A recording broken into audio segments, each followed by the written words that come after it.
Je me souviens avec mon fils de France, on avait tué un aigle. Mais c'est au début. Oui, mais à l'époque, ça ne l'était pas. D'ailleurs, il y en avait pas beaucoup. Excusez-moi, mais votre raisonnement est léger.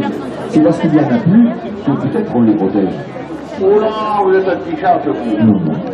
Attention, parce que nous, on ne veut du mal à personne. Mais pourquoi nous chercher? On aime la nature et les oiseaux, et on veut les tuer tranquillement, comme on les aime. Et nous en remercions. Alors, vous tuez en gros Tout ce qui vole. corbeaux, mouettes, grilles, palombes, etc. Voilà, ça vole plus le tir. On essaie d'avoir la tête, on appelle ça une C ou C scoop. Pas de procès, un coup de fusil dans la tête. Bon, alors je voudrais revenir sur la fameuse affaire de l'ours qu'on a retrouvé mort, où vous avez été accusé. Oui, mais ça ne me gêne pas de parler de cette affaire qui, je le rappelle, est encore devant les tribunaux. Et c'est la haute cour de l'Europe qui dira si j'ai raison ou non. Alors je rappelle les faits, il y a 2 ans vous tuez un ours et c'est ultra protégé. Oui, en fait, d'abord et avant toute chose, je veux dire que l'ours s'était montré agressif. Oui, je rappelle que vous êtes monté à 2500 mètres dans la montagne avec votre 4x4, Oui. que vous l'avez cherché pendant 24 heures, vous l'avez découvert, il dormait, et il a été très agressif, effectivement. Ah oui. 6 balles dans la tête. 6 balles dans la tête. Nous, monsieur, on tue propre. Bon, vous avez été inquiété, condamné? Oui, mais ça n'est pas fini, c'est devant la Cour européenne. Et nous prouverons qu'en tuant cet ours, j'étais dans mon droit. Vous avez un argument, je crois. Oui, l'ours est un animal qui vole. Qui vole? Et oui, il avait piqué du miel. Et c'est ça que nous défendrons au tribunal. J'ai tué un animal, voilà. Oui, le problème. Et j'espère que nous vaincrons et que cela fera jurisprudence. Je crois que votre objectif est que cette jurisprudence soit prolongée aux chercheurs de champignons. Exactement, qui volent notre patrimoine dans nos bois. Est-ce qu'on ira, nous, dans les villes, piquer des trucs dans les flaques, ramasser des paniers de DVD avec un bâton et des sacs de livres? Non, on respecte la propriété privée. On veut pouvoir tirer les chercheurs de champignons et les Anglais. Est-ce qu'on peut donner un conseil à tous nos amis promeneurs qui nous écoutent? Parlez-vous! Venez pas! Ne nous empêchez pas de respecter la nature. Et c'est sur ces mots que nous nous quittons. Un dernier mot sur les Anglais, peut-être? Il faut les aider. Ah là, vous m'étonnez. Les aider? À rester chez eux. On va leur toucher le tunnel, enfoiré. Et c'est sur ces mots d'amitié que nous nous quittons. C'était la rédaction de France Bleu. Au revoir tout le monde. Nous faisons aujourd'hui un happening au sujet du gavage du foie gras. Enfin, du gavage des oies, pardon, pour le foie gras. Voici la vérité sur le gavage. La production de foie gras implique la naissance d'environ 80 millions de canetons par an et 700 000 oisons. Les canetons ou oisons naissent dans un couvoir. Chez les canards, seuls les mâles sont gavés. L'utilisation des femelles est interdite. Le foie des femelles est trop nervé. Les oisillons sont donc triés par sexe dès leur sortie de l'œuf. Le triage se fait de manière très violente, car bien sûr il faut le faire rapidement, et les femelles sont jetées dans un entonnoir où elles sont broyées vivantes. Puis, à l'âge de 80 jours, le gavage commence. Le gavage consiste à administrer de force à l'aide d'un tuyau enfoncé jusqu'au jabot, qui est une poche formée par un renflement au niveau de l'œsophage, des aliments en grande quantité. Cette opération prend 45 à 60 secondes avec la méthode artisanale. Elle ne prend que 2 à 3 secondes avec la méthode industrielle, largement prédominante, de gavage à la pompe hydraulique ou pneumatique. Les oies sont gavées 2 fois par jour. En France, la majorité des canards sont enfermés dans des cages de batterie collectives où leur espace est si réduit qu'ils ne peuvent étendre les ailes sans se gêner les uns les autres. Suite au choc du gavage, l'animal est pris de diarrhée et de halètement. Le fonctionnement du foie est perturbé. L'animal a du mal à réguler la température de son corps. Il développe une maladie appelée stéatose hépatique. En outre, les dimensions de son foie, hypertrophiées, atteignent 10 fois le volume normal. 10 fois le volume normal, rendant sa respiration difficile et ses déplacements pénibles. Les sacs pulmonaires sont compressés. En période de gavage, les canards sont enfermés sur des sols durs et ils développent des infections aux pattes appelées dermatites. Outre la longue liste de maladies, trouble et le malaise général des animaux gavés et encagés, les statistiques de mortalité trahissent l'état de santé des animaux suralimentés. Les animaux sont gavés 2 fois par jour de 450 grammes d'aliments, soit l'équivalent pour un homme de 70 kg de 2 fois 7 kg de pâtes en quelques secondes.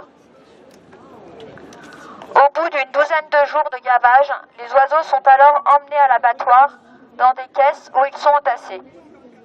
Bien évidemment, le calvaire continue après le gavage. Ils sont étourdis par électronarcose, c'est-à-dire étourdissement avec traversée du cerveau par un courant électrique qui bien souvent ne réussit pas du premier coup, puis ils sont saignés. Il arrive fréquemment que les animaux se réveillent avant ou en cours de saignée. Ils sont ensuite plumés, éventrés, vidés. Leur foie est prélevé et conditionné pour être consommable. Voici le calvaire de ces animaux mis en scène.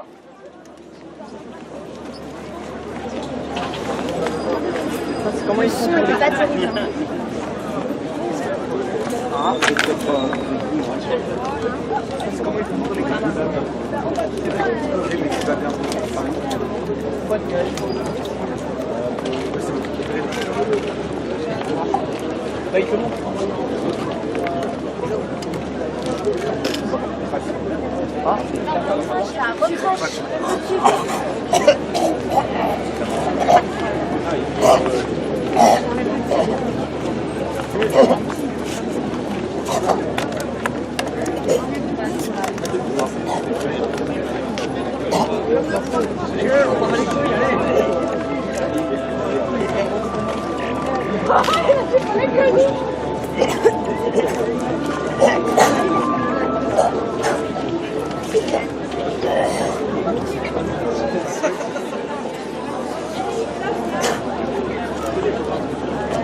Moi le bourreau qui fait le sale boulot.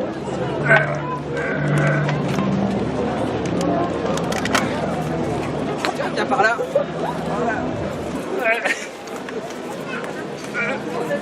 Allez, hop.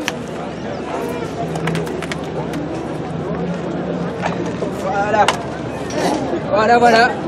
Du bon foie gras. Voilà, donc c'était moi le bourreau qui fait le sale boulot. Le boulot que personne ne veut voir. Pour faire passer en premier un plaisir gustatif et se voiler la face sur la souffrance des animaux. Voilà, donc il y a des alternatives, vous pouvez consommer du faux gras, c'est même meilleur que le foie gras et c'est sans souffrance. Voilà, joyeuse fête. Bravo. Attends, il va le refaire. Nous avons démontré que les mammifères et les oiseaux partagent notre univers sensoriel et émotionnel. Ils éprouvent des sentiments, une volonté de vivre. Ils ressentent notamment la peur et la souffrance. Par conséquent, on ne peut faire un amusement de la souffrance et de la mort d'un animal. Un loisir qui consiste à tuer des animaux est inacceptable. La chasse en France est donc éthiquement condamnable. Au niveau de l'écologie, environ 40 millions d'animaux sauvages sont tués chaque année par les chasseurs en France. Il en résulte un affaiblissement numéraire de certaines populations d'animaux chassés. Le dérangement engendré par les chasseurs cause une modification et une réduction de la distribution géographique des espèces. Des pertes d'énergie provoquant une diminution de survie, une baisse du succès de reproduction. La chasse sélectionne pour certaines espèces, au fil des années, une population d'animaux craintifs aux distances de fuite anormalement élevées. Ces animaux stressés, sensibles au dérangement, forment une population fragilisée et démographiquement peu dynamique.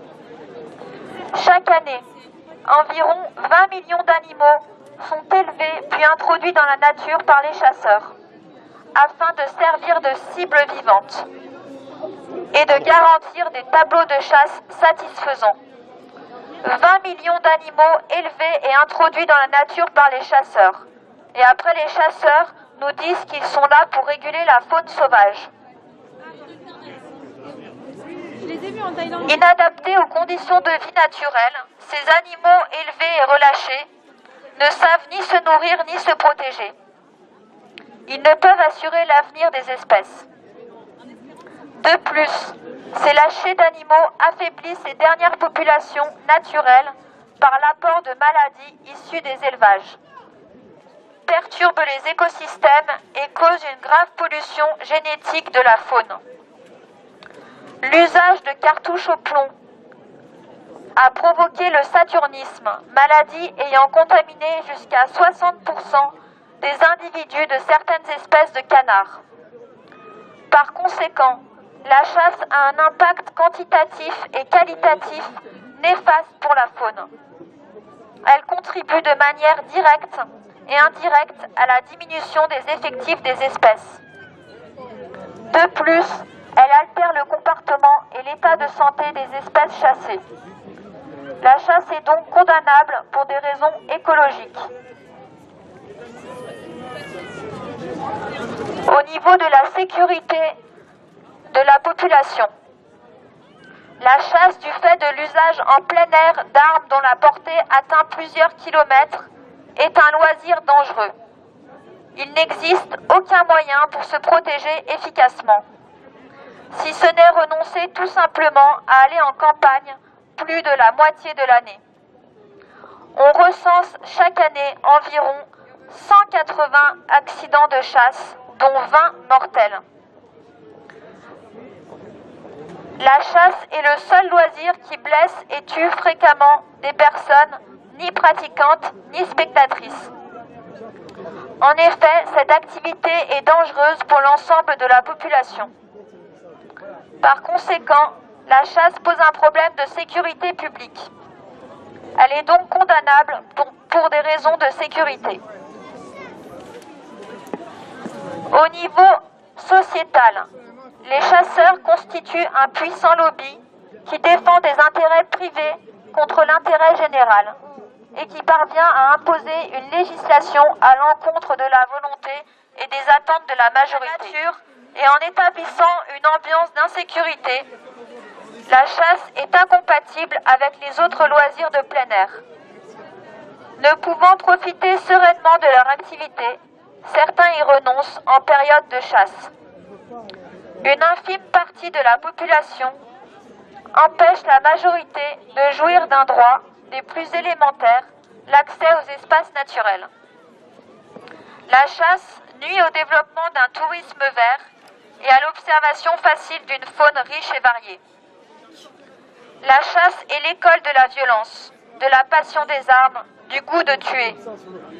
Or, notre société veut prôner des valeurs telles que la bienveillance, la solidarité, la non-violence, le respect du vivant.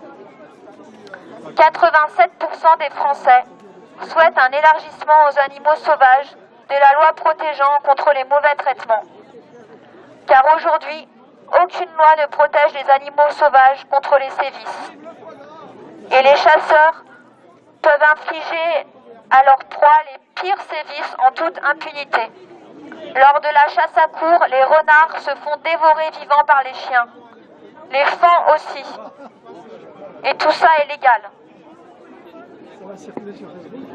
Par conséquent, la chasse est en décalage avec les attentes et aspirations de notre société. Nous pensons qu'il est pertinent de mettre en question la place de la chasse dans notre société au XXIe siècle. Un loisir constituant à tuer des animaux est inadmissible.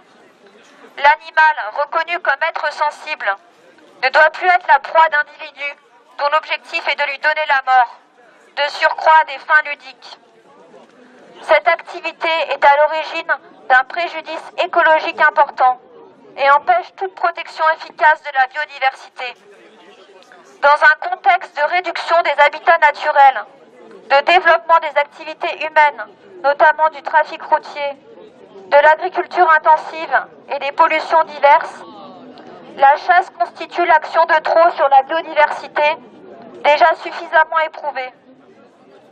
De plus, avec la destruction massive et systématique des animaux prétendus nuisibles, notre pays est le premier à exceller dans l'élimination aussi réfléchie qu'irresponsable de la faune sauvage. Les animaux prétendus nuisibles, on parle là des renards, qui sont des concurrents pour les chasseurs car ils chassent les petites proies. Et par conséquent, les chasseurs éprouvent une haine toute spécifique pour les renards qu'ils traquent dans leur terrier, qu'ils laissent en pâture à leurs chiens et qui bien souvent finissent dévorés vivants par les chiens. La chasse perturbe le légitime souhait de quiétude des utilisateurs des milieux naturels et forestiers. Il est intolérable que les amoureux de la nature, promeneurs, randonneurs, VTTistes, cavaliers, voient leur vie mise en danger et que certains renoncent tout simplement à leur activité en période de chasse.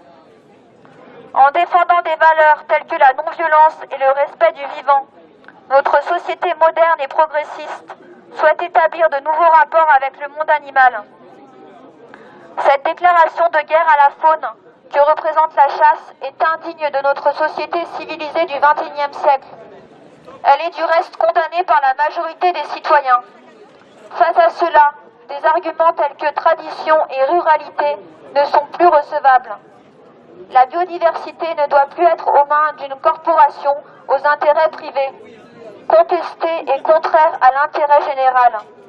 La gestion de la faune sauvage doit être confiée à un organisme d'État composé de fonctionnaires compétents et de scientifiques, représentés par des instances départementales. Son rôle serait d'établir les conditions d'une cohabitation harmonieuse et pacifique entre la faune et les activités humaines.